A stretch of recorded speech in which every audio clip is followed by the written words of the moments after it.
where she urges South Asian nations to take cognizance of sufferings of people living in conflict zones and held out assurance that Pakistan would play its due role to make SAARC a viable and vibrant organization.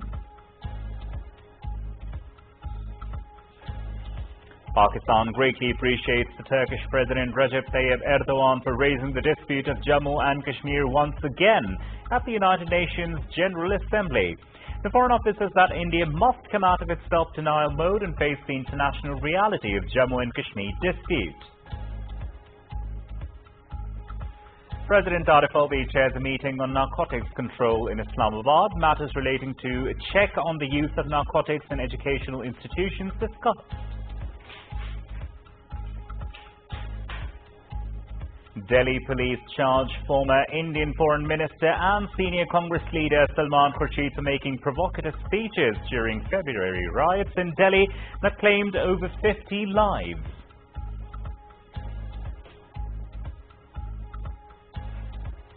Former Australian batsman and a much-beloved commentator and mentor of the game, Dean Jones, passes away after a heart attack in Mumbai.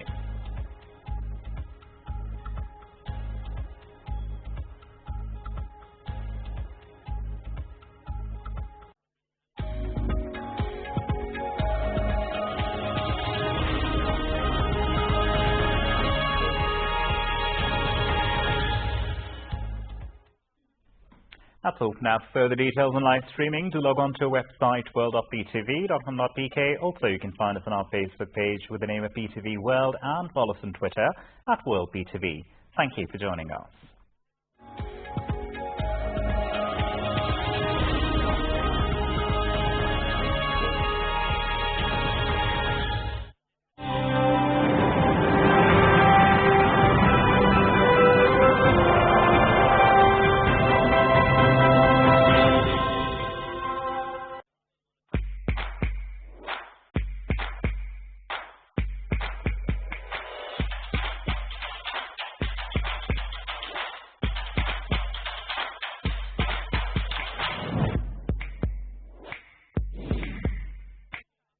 हम इकट्ठे करेंगे पाकिस्तान को, एक मुल्क बनाएंगे, एक कौम बनेंगे।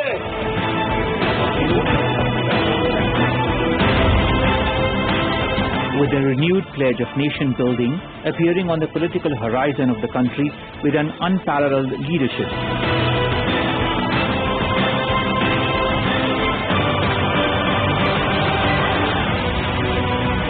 Prime Minister Imran Khan, undaunted and mettlesome in the defense of the country.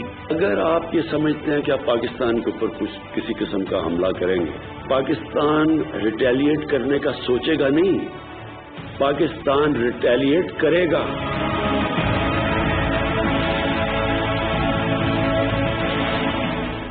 A global ambassador of the inhumanly besieged and oppressed Kashmiris.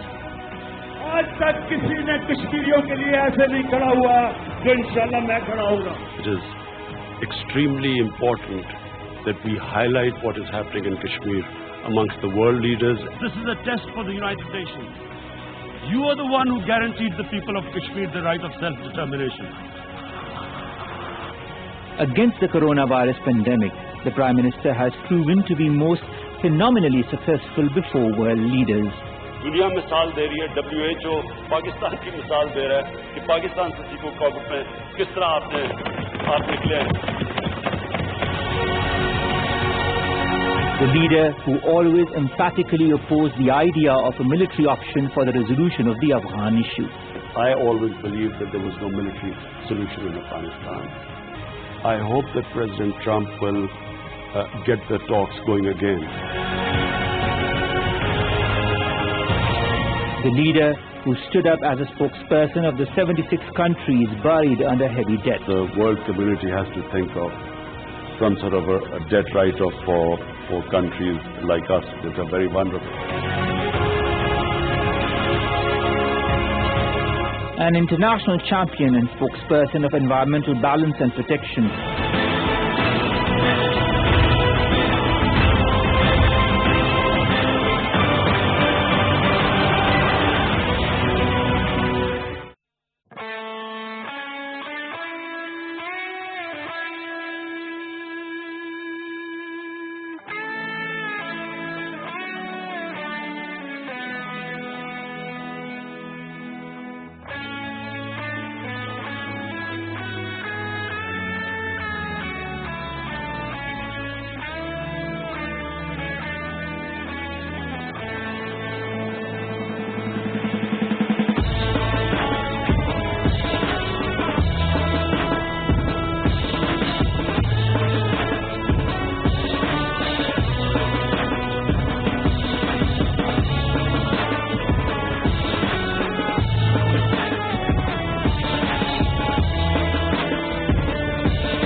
Assalamu alaikum and welcome to Perspective. We'll be talking about the political situation and how the political temperatures certainly seem to be on a rise.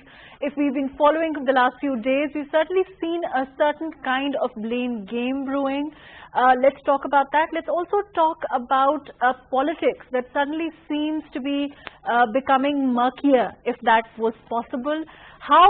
What is the way forward out of this kind of blame game? What is the way forward for more legislation on core issues of importance as far as Pakistan is concerned, as far as our issues of national importance, as far as the sanctity of our institutions is concerned?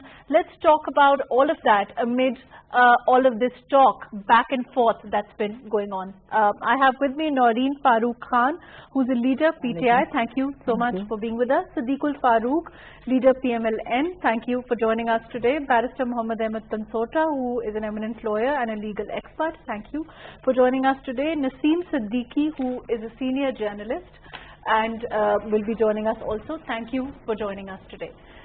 Noreen, let's start off with you. Like I said, the situation today, the last 2 days, is certainly murkier. Politics is certainly, it's not what one would like.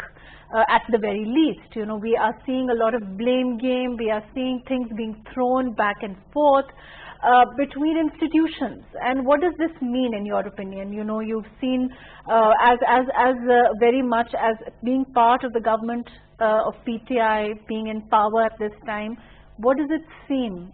Will you be able to hold the politics at this time, the facade of it that we present to the world also, together? What do you think? First and foremost, thank you for inviting me in your program. And as we speak, we have to look at the national cause. And as a nation, we have to be, Pakistan is the foremost thing for us. So this blame game should have to be ended, because it will take us nowhere. We will keep on blaming each other, and all the politicians always did that. And that's why, as the APC was done, the speech of Mian Nawaz Sharif was on air, and no one restricted it. As they would have censored it, they would have stopped it. But as we have to show the nation what the real faces of the politicians who are living in the Pakistan and who are not living in the Pakistan, who are living abroad and claiming that they are Pakistanis, and they are just blaming the institutions which are the responsible for the security of Pakistan. It has to be ended. We have to take responsibility as a Pakistani, and we have to own our country. But and this blame game has to be ended. In a sense, we saw what happened as far as, a lot started from the NRO debate. We saw that also has been happening over the past. The NRO issue raises its head, and PTI claims that there is it's being done for NRO as far as the opposition parties are concerned. They come up with a strong denial that no, it's not. So that also in a sense started this, don't you think? No, it isn't like that. In 2013, as there was election and there was a rigging in the election, we didn't go to the army or any other institution to give us a relief or give us a justice. Our party has gone to the Supreme Court, the higher court of the Pakistan, to do that. And that's why, but we are not going to give, it's not the NRO. If they are asking for a relief, then they would have to go to the courts, and the courts are the superior. Right, you're saying that is the only way. Yeah. But when we talk about, as far as the courts are concerned, and I will go to Barrister Saab with this, they've already spoken on a lot of issues as far as the PMLN leadership is concerned at this point. So when you talk about the NRO, it really doesn't mean the courts. It means a lot of the other, there are different guarantors. No, there were different guarantors in 1999 and before, in the era of General Pervez Musharraf.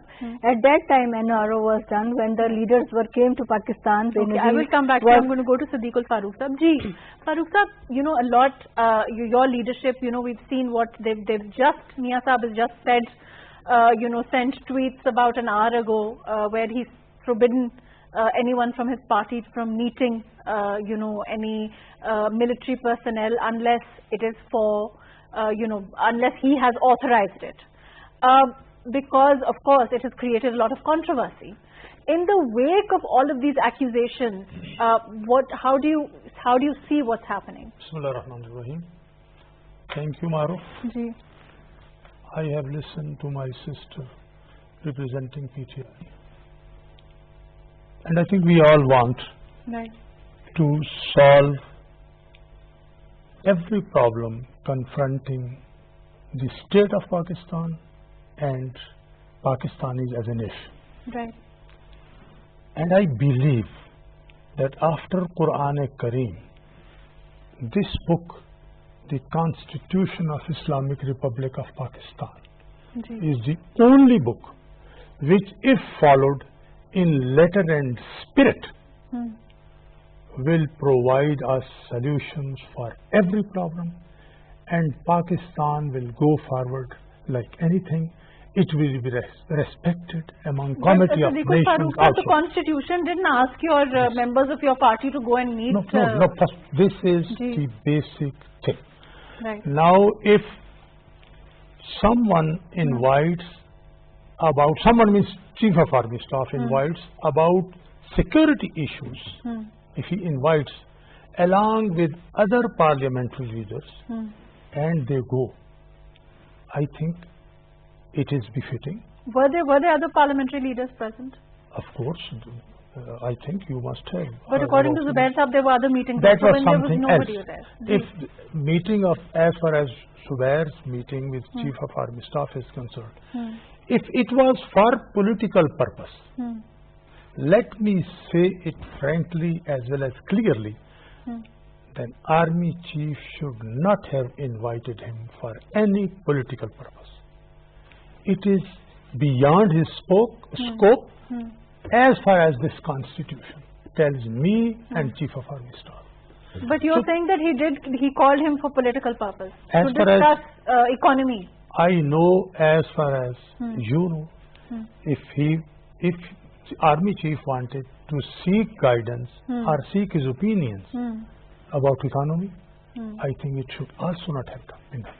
But did he have a mandate from your leadership to go and discuss matters of He has economy? categorically denied. So I have not been mandated, not sent by Nawaz Sharif. I have not been sent. But if he did go in his personal capacity. In his personal capacity, people have relations, as you are like my daughter. But in his personal capacity, he had, he went on issues of economic he has importance been governor on of a multiple province. occasions. Governor of a province. He is son of a lieutenant general, and moreover, people have personal relations. There was a time when Army But Chief... why is it being denied now then, in your opinion? Why is a lot of things are being associated with that meeting, and from the very highest sources, a lot is being said about that very meeting to make it, so controversial? Now if it was just an ordinary meeting. Let me refer to the press conference and statement of Sheikh Rashid Ahmad. Now he has become, or he is posing himself as spokesman for Army Chief. Is it fair? No. So Army Chief should have stopped him. And they should contradict. No. Who is giving him these news that such and such person met at such and such time to such and such person? But he apparently seems to be, he seems to have all this information already. No. That he's saying he's He is being public fed. now. He is being fed. So I think first of all, this practice should be stopped. If anything about Army Chief or meetings is to be told, the nation is to be taken into confidence, it should be through ISPR, not through Sheikh Rashid. So they are mischief mongers. If But don't you think the controversy started because there was a denial of the meeting? It was being said that if a meeting was convened by Army Chief in camera, it should not have been made public, or it should not have been leaked. This meeting about security, as far as I know, Gilgit-Baltistan issue, Kashmir issue, etc., it was convened for that. But he could have, I mean, of course, I'll No, come back to I you. am I'm going referring to a meeting in camera of the parliament. Right, that's It was leaked. But this is, of course, but this is a clandestine meeting, you know, to use, you know, a word like that, which is now being made public, and therefore a lot is being associated. But with our party men have not made it public. Then who made it public? If it was a meeting in camera in confidence. So here comes who is to be blamed? Who is the mischief monger? Right, I'm going to go to Barrister Saab with this. Ahmed, there is a lot, you know, you've I'm sure heard whatever is being said. But as far as institutions are concerned, you know, in your opinion as a lawyer, as you know, the relationship between the opposition and the government at this time, it's certainly not best. And you know, for there to be safe legislation in the future on issues of national importance, there to be some consensus. How do you think this debate will fall, and especially on an international front, when we look at this debate going on between institutions? First of all, I want to start off with the fact that we are functioning in a parliamentary democracy. Right. And inherently speaking, the very essence of democracy, I don't see that happening in the parliament, not this parliament. The parliament before that, and we can go on and count ages. First of all, Article 63A categorically prescribes whatever your leader says, you have to follow in letter and spirit, and you can't usually, you know, deviate from that position. So it is hardly any democracy. Secondly, when you say funny things coming from both the leader of the House, leader of the opposition, you know, you've got issues such as rape being discussed, and suddenly motive is being discussed that, you know, we've constructed that. What do you expect as a student of law, somebody like me, to take this parliament seriously? Something was here being discussed, that why did the army chief invite all of these people? Right. My question is, okay, he's invited all of these people. I don't agree with that. As a lawyer, I can't agree with that. But governor of a province who's not supposed to indulge in politics, he was the governor, without getting the mandate from his party, has the party initiated legal proceedings against him? Is he allowed, when the party's leader's stated position is that I will not withstand anything from Pakistan Army, and there was a speech which was made by him the other day. Once again, the essence of his speech, nobody in the country can disagree with that. Nobody should come into politics. But has any action been taken against Mr. Zubair, who's once again a brilliant human being? I respect him, but he went without the mandate. Secondly, this debate has been ongoing for ages. The response which has been given by the military is that this meeting was primarily, and even Mr. Sadiq also said that, to discuss the security situation. Why would the Chief of Army Staff or anybody from the army bring in politics and say, okay, we want to ask you about politics? It is but natural that the opposition parties would have made a request that there are things going on against us on several fronts. We need some sort of relief.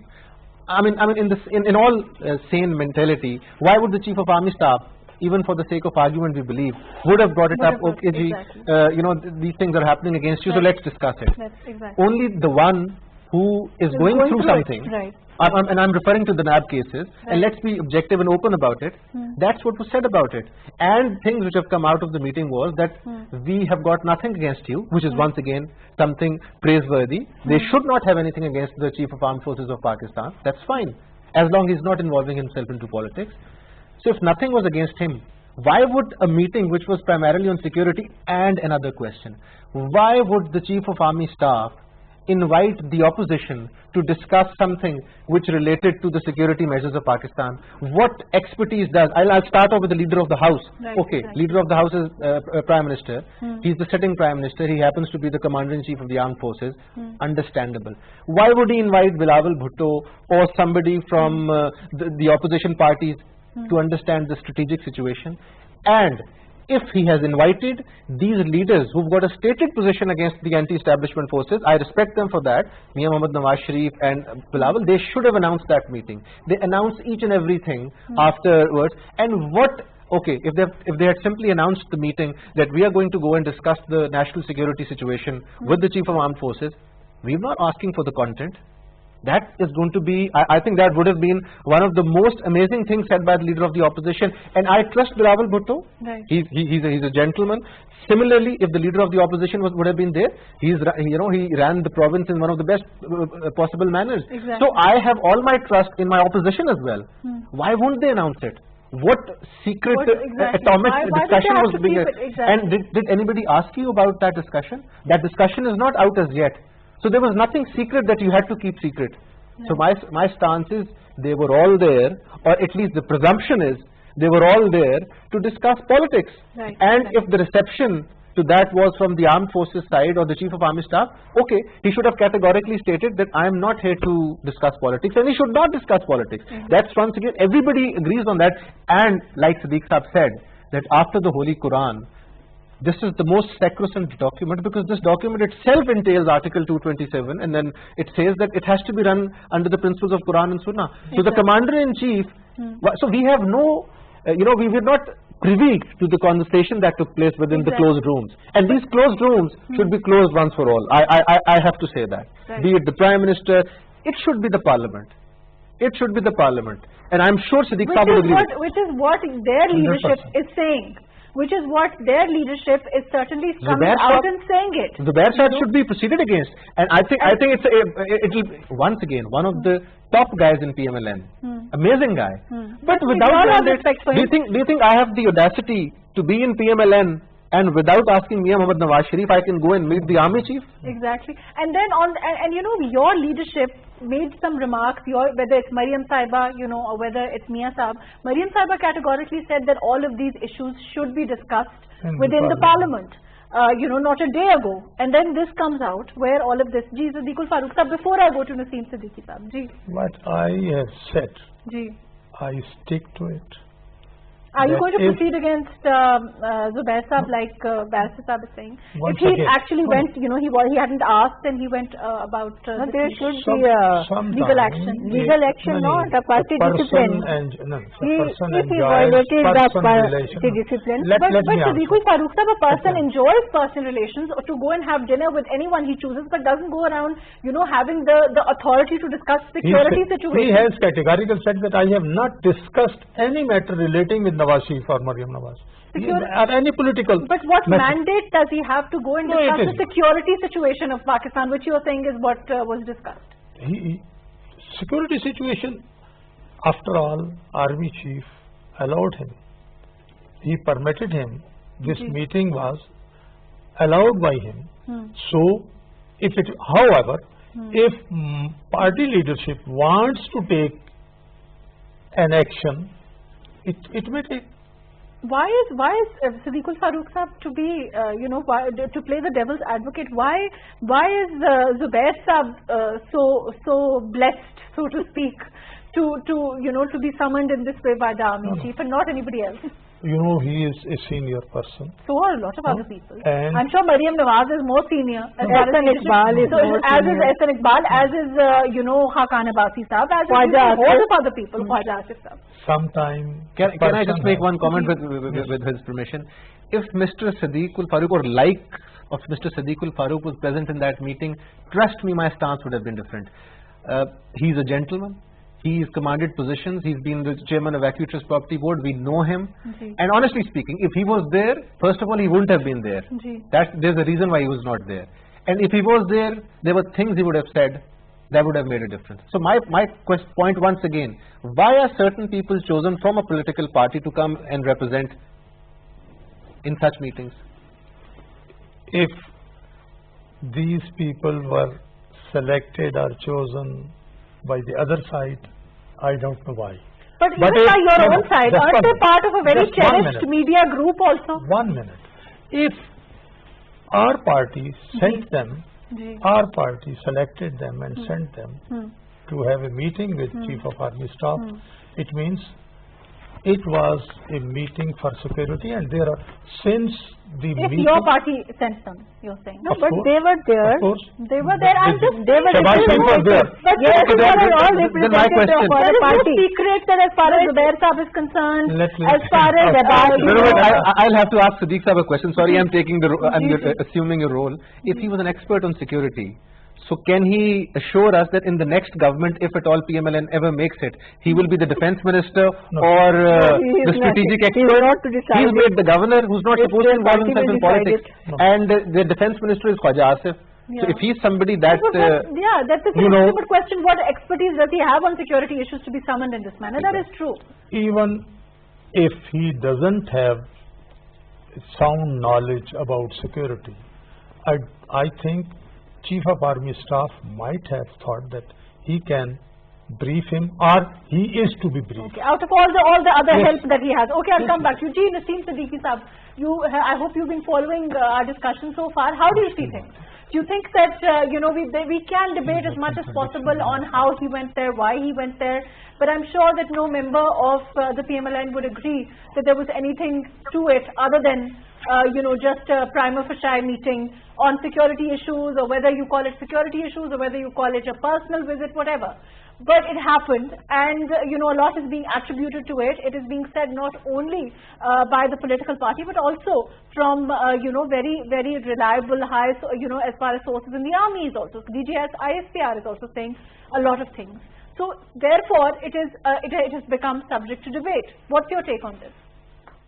Bismillahirrahmanirrahim. Mahrukh, thank you very much for taking. First of all, I understand that meeting was for the Gilgit-Baltistan elections, as said by opposition that there was some interference by the forces in 2018 elections. So the Chief of the Army Staff told all of them that we don't want to be the part of Gilgit-Baltistan election. If security is required, we can come for those elections, but we won't be going for some duties over there. So that's why they called opposition leader, and the team was selected by Shehbaz Sharif. As you know, there are two groups now. One is Shehbaz Sharif group and the other is Maryam group. And I don't believe that Shehbaz Sharif has not told his elder brother Nawaz Sharif that they are going to meet Chief of the Army Staff. That is not possible. So they were gone there with the consent of Mr. Mohammad Nawaz Sharif, because Shehbaz Sharif is always in touch with his elder brother. And secondly, you can understand that Mr. Zubair, it was said that he made a request to see Army Chief, although he has got good connections with Army, or his father was an Army man as well. So he enjoys relations with the Army. So if somebody is going to meet someone on personal basis, he don't go twice. He went there twice. In the last week of the August, then he again went to see him in first week of September, that was 7th of September. And according to my sources, he landed in Lahore from Karachi, then he went to Jati Umrah, he met Maryam Nawaz Sharif before going to the Army Chief. Then he first met Army Chief and he asked few of the favors which were refused by the Army Chief, as he said that the corruption matters will be solved in the courts, and if there are some political matters, you can get them solved in the parliament. Then Mr. Zubair went to the Lahore again and he told each and everything to Maryam, and definitely he told that to Nawaz Sharif as well. Then there was a second proposal. Then he came again to see Army Chief in 2 weeks. He is not a security expert. He is not an economist. He enjoys relations with the army because of his father. So that's why PMLN leadership used Mr. Zubair to go and negotiate for them. And when he went there and he asked for the relief, so Army Chief categorically said that we have nothing to do with these political things. If there are some corruption cases, these are in the court, so court will solve it. And if there are political matters, you can go into the parliament. Parliament in there is there, and they will resolve it. And after that, when the message was conveyed to Mr. Nawaz Sharif that army is not going to intervene or give you some relief, that's why you have seen that the APC was hijacked by Mr. Mohammad Nawaz Sharif, and he gave a long speech, and it was totally against the army of Pakistan. If people are going to meet Chief of the Army Staff, he is the Pakistani Chief of Army Staff. They are not going to meet Indian Army Chief or somebody else. So meeting Army Chief is not a bad thing, but the issues they take over there, so that should be, they categorically said that, ISPR said as well that their reply was that they are not going But to you intervene can't have in two any of the narratives, political matters. and this So goes that's so very, simple. this is exactly the opposite of the narrative that PMLN has been selling. It started from vote is that though, and then it went on to how, Parliament, we saw what Maryam Nawaz Sahiba said not 2 days ago at her hearing, that all of these matters should be resolved in the Parliament. So when there is one stance that goes exactly opposite to, underhand channels and all of that, so this will, don't you think this really discredits that narrative that they've been selling to the people? And that, Nawaz Sharif Saab also was so vociferous in telling people in the press conference, in the APC that happened. Ji. Mahrukh, you have seen that when they had an NRO with Musharraf and they left Pakistan for 10 years and they denied all the time, but a time came that they agreed on that as well, and Saudi Arabia and from Lebanon it was come that they were gone outside of Pakistan with an NRO. So they have an history of denying all of these things, and they are trying to have some compensation from the army, from the other sources as well, which is not given to them. And the PMLN is always, if Mr. Zubair has met Army Chief in a personal capacity, he should have told everybody on the TV, right, or when he came outside from there, he should have told media. I'm going to go to Noreen Farooq. Noreen Sahiba, there is, let's move on from this. Of course, this is a debate that will continue, and of course, it is never-ending debate. It is never-ending, whereas the PMLN will deny it and then, try to attribute whatever they can to this meeting, try to legitimize it, make it something that happened, and whether it was personal or not.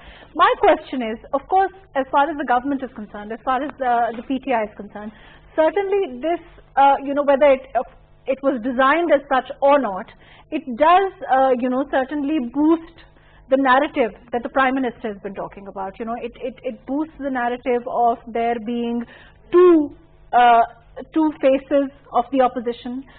When there is the NRO debate also, that on the one hand there is to use the term NRO, whether that's a lesson, as far as the cases are concerned, the NAB is concerned, the prosecution is concerned, all of that, and then on the other hand saying that they haven't asked for an NRO, they haven't asked for any of those relaxations that they claim. So it does boost that whole narrative. It does boost that whole claim. It does boost whatever the Prime Minister has been saying. Isn't that true? No, it's true. Prime Minister is always there. He always says that no one is going to give NRO or relief. If the cases are in the court, if the cases are in the NAB, they should face these cases. And first and foremost, I would like to say, Army is our strongest pillar of the country, and there are 4 pillars of every country, and we should not defame our Army, and we should not make our Army controversial by creating these type of things. And then there is also, we have to move forward, and the opposition have to face their cases. If they get a relief from the courts, if they get a relief from the NAB, they are free to go everywhere. It isn't that you run away from a country and keep sitting in another country and talking against the state of Pakistan and the country where you live. What will happen as far as NAB is concerned now? As far as the amendments on NAB is concerned? As far as the opposition are concerned, they're saying that they're willing to go forward with it. Yes, but what about the government? They can come in the parliament, and if they want to change the rules in the NAB, they can. No, but they're now saying that they're okay with it. Okay, then they come and sit in the parliament. But what about the government? The government is always there for the NAB reforms. If there are reforms needed in any department, including NAB or any other department, there has to be reforms. Right. Ji Sadiqul Farooq Saab. What about NAB? Let's move on. Ji. I myself faced NAB, and I knew and know who is dictating NAB. If NAB but are you just 1 minute. If NAB keeps both the scales even, it should have not spared even the sitting Prime Minister, the Chief Minister of KPK, etc. What action it took so far, what action it has taken against sugar and but to prevent all of these injustices, according to you, what are injustices? You want to move forward now, you agree on the amendment? Yes, of course. But when Prime Minister says, I will not give NRO, does he have the powers to give an NRO? So did you go to somebody who you think has the powers then? No one can give NRO. It is not, right now it is not martial law in Pakistan.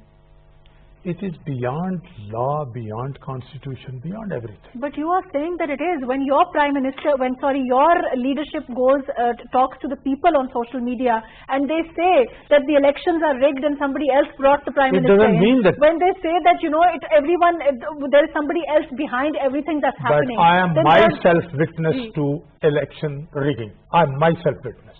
So then you are saying... And people, alhamdulillah, people believe me. Then you are yes, these elections in 2000... There is somebody else running the show. Isn't that true? Let me put this thing on record. That the elections were planned to be rigged in 2013.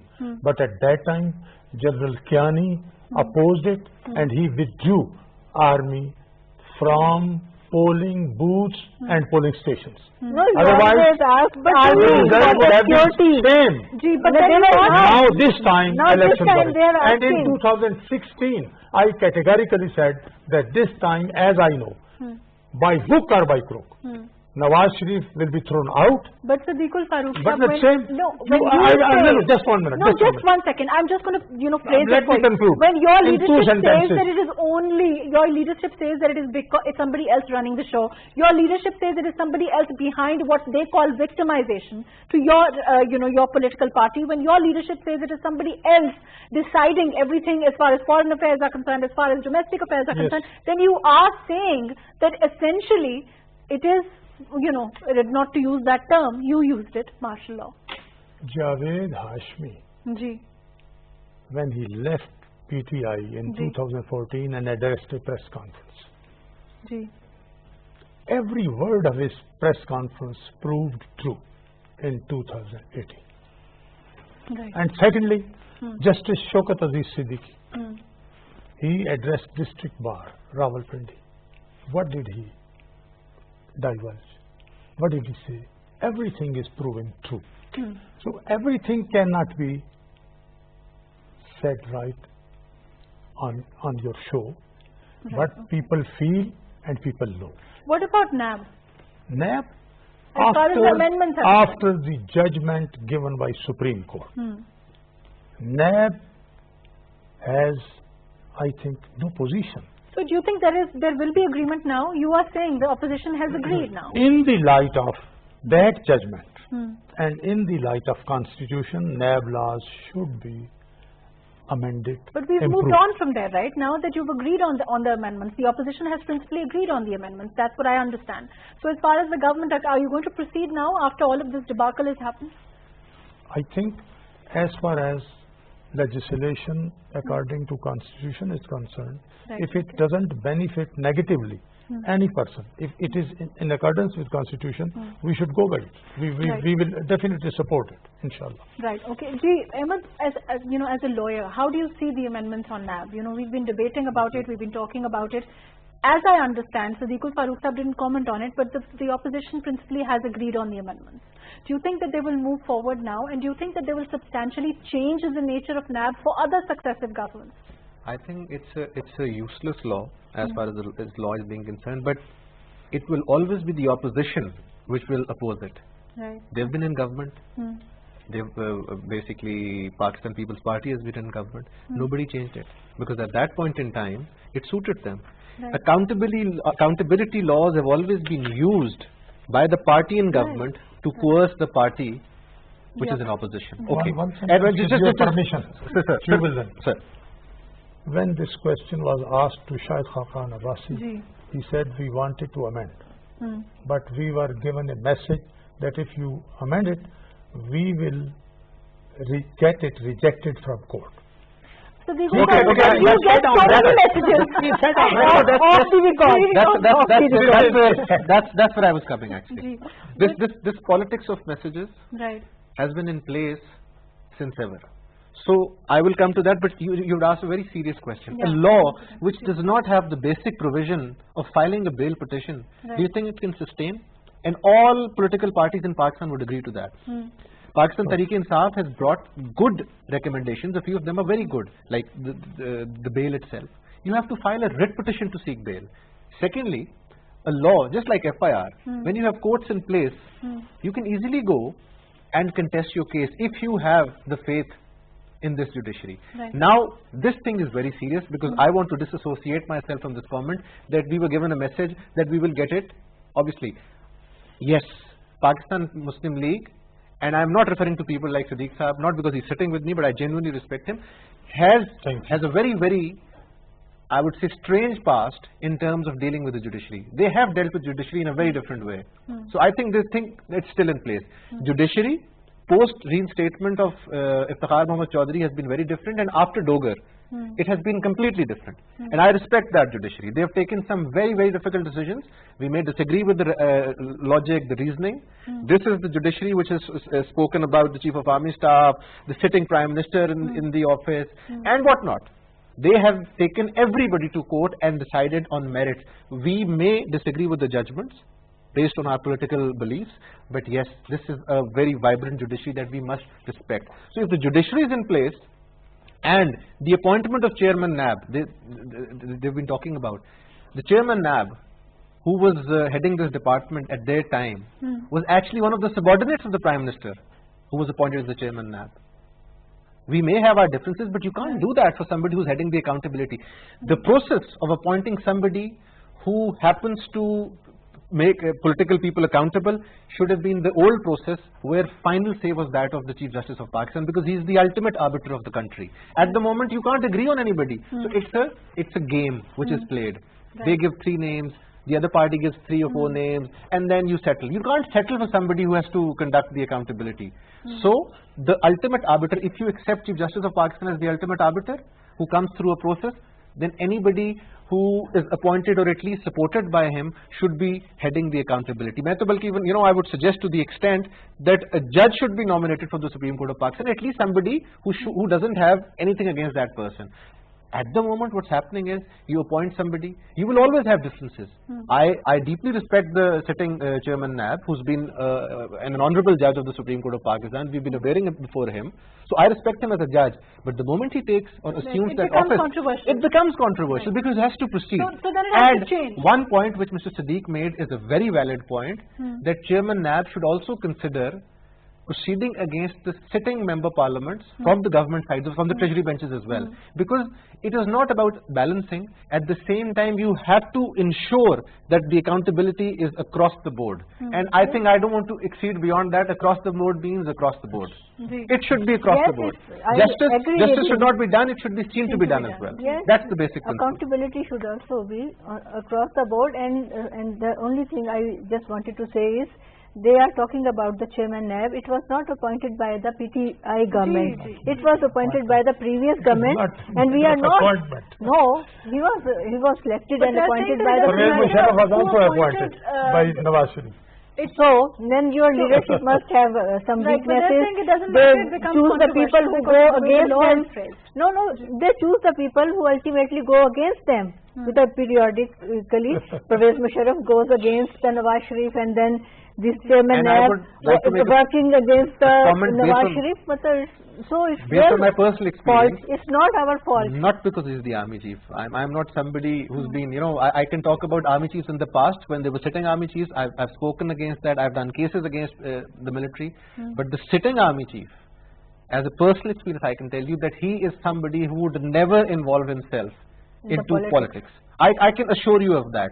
And there is no cavil to the proposition that in the past, establishment has been very instrumental with their political party, with every political party in this country. But this gentleman, he means business. He has defended us on the frontiers.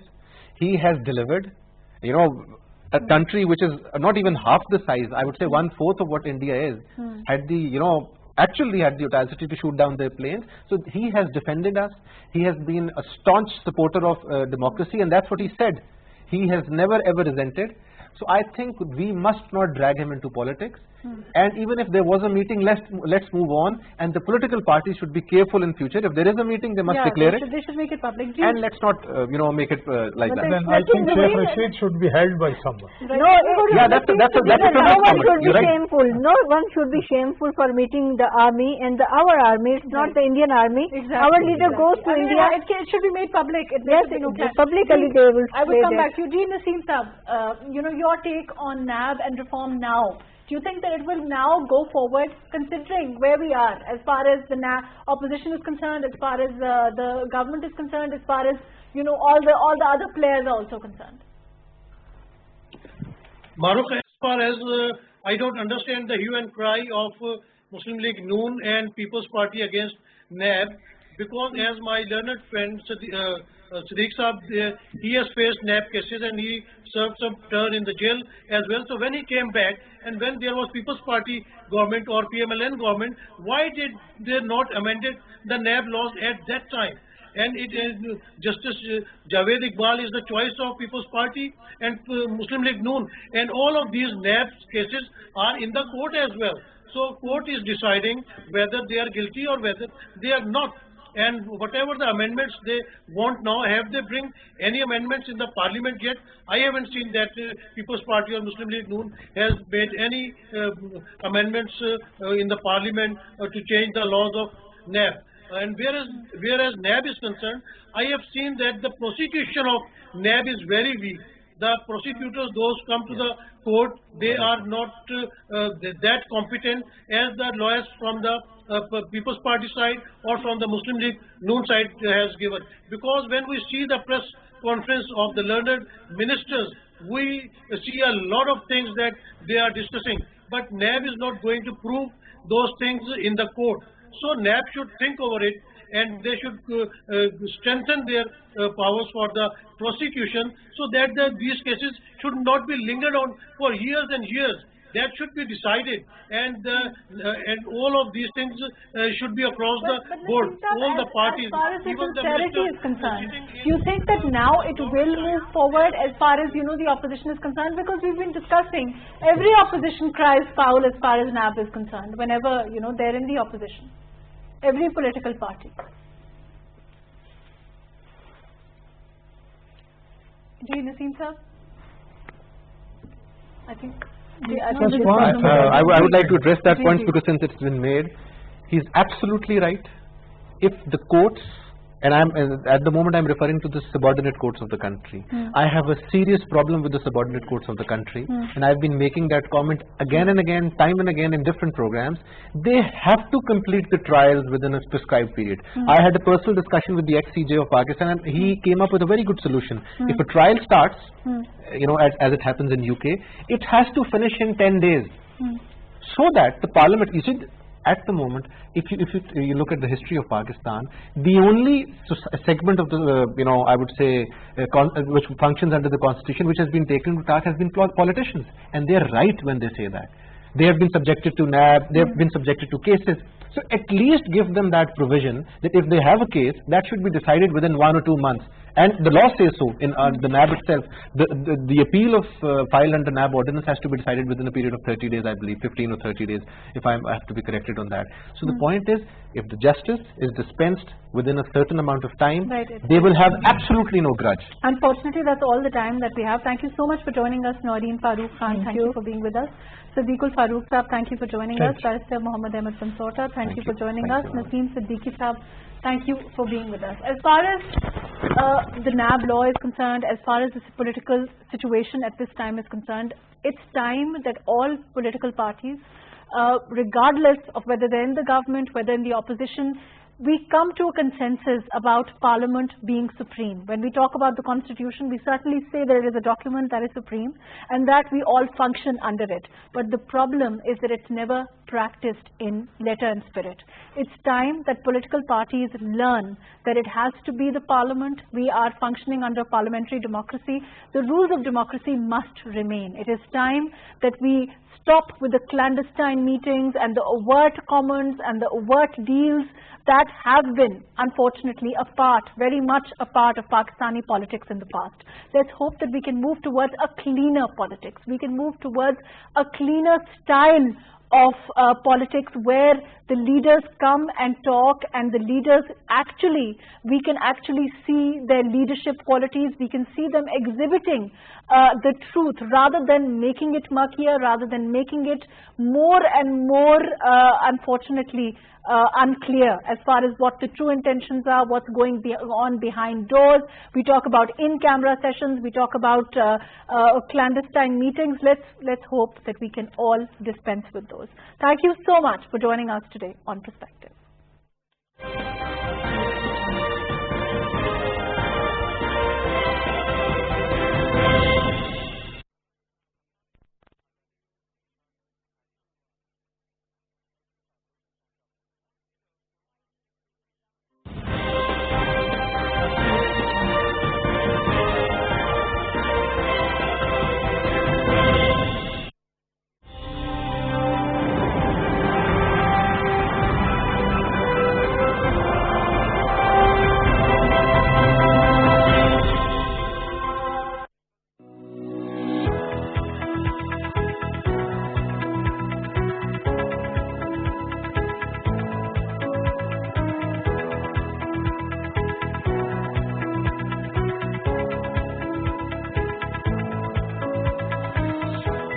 Islamabad, the capital city, bustles with politicians and business activity.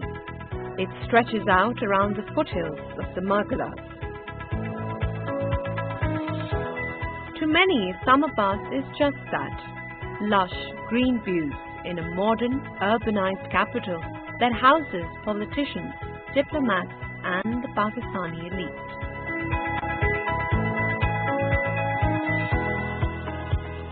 But it is while driving through the stucco gates that the line between urbanization and traditionalism blurs us into an eclectic blend of the past and the present. The alleyways that bend through the village hold remnants of a rather colorful, regal history. A tourist site today, the village was once a garden resort known for its natural springs.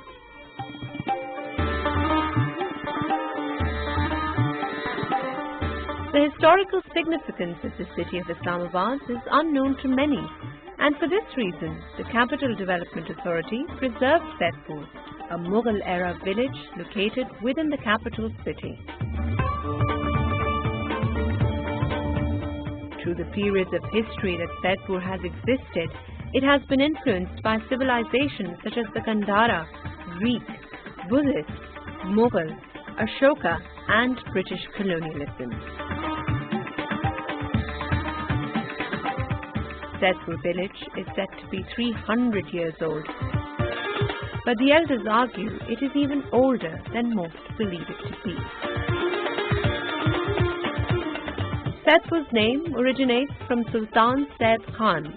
He was the son of the Ghakkar chief of the Potohar region during Mughal Emperor Babur's reign, Sultan Sarang Khan. The village was gifted by Sultan Said Khan to his daughter, who married the Mughal Emperor Jahangir, the son of Emperor Akbar. मैं शांति से पैदा हुआ, इस गांव का नाम सैदपुर था। उससे पहले जो नाम था वो राजा सैद खान हमारा बड़का था। उसने इलाका फतह किया। उसने फतेहपुर बावली नाम था, गुरुद्वारा भी था, मस्जिद भी थी। हम लोगों के साथ एक दूसरे के साथ प्यार करते थे। Later, the village was recognized as a pilgrimage site by the Hindu commander Raja Man Singh.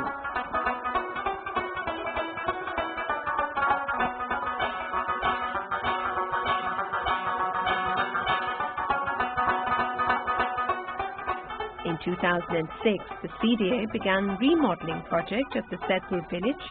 The French government provided technical assistance in the remodeling procedure. The purpose of the preservation project was to give visitors a taste of the multicultural multifaceted heritage of Pakistan. The initial cost of this cultural project at the time was estimated at 400 million rupees. French Ambassador Régis de Bellonnet was very supportive of this initiative and invited French architect Max Bois-Robert. Bois-Robert gave his expertise to develop remodeling methods that would not only give the necessary modern upgrades, but also preserve the natural impact of the village. Extensive preservation work was done to restore historical sites such as the Hindu Mandir and Sikh Gurdwara. Mud houses were given an uplift to improve aesthetics. Workers toiled to conserve the traditional atmosphere by restoring stone walls and adding haystacks and horse-drawn carts. Today, Saidpur preserves the historical face of the Potohar region. Boasting old rural roots with a modern edge, Saidpur is a manifestation of the transition Pakistan is making in developing both economically and socially. Saidpur historically was a village settled by craftspeople. Today, the present generations have continued the legacy of their forefathers and kept their art alive in the form of handiwork.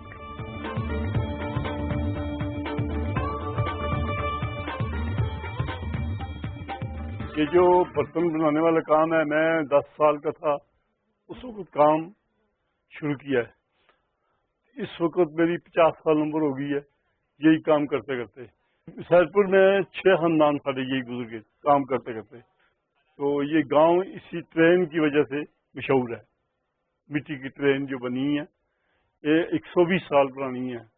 I think that it's amazing that they have restaurants here now, but they still kept that, that original look, and the village is still there, and the people get to do something, contribute, just help the economy. I think it's great. These doors, these windows are antique. They are rustic and beautiful. The place is so beautiful, and according to architecture, according to designing, according to painting, all the people of Pakistan.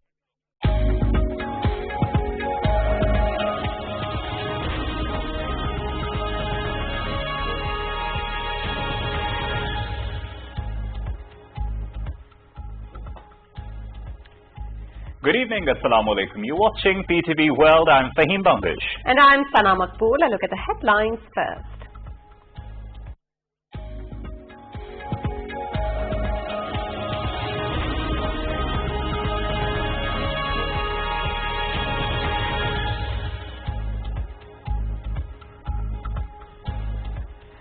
Stolen assets of developing countries, including the proceeds of crimes, bribery, must be returned immediately, says Prime Minister Imran Khan in his address on the launch of Anti-Money Laundering Interim Report.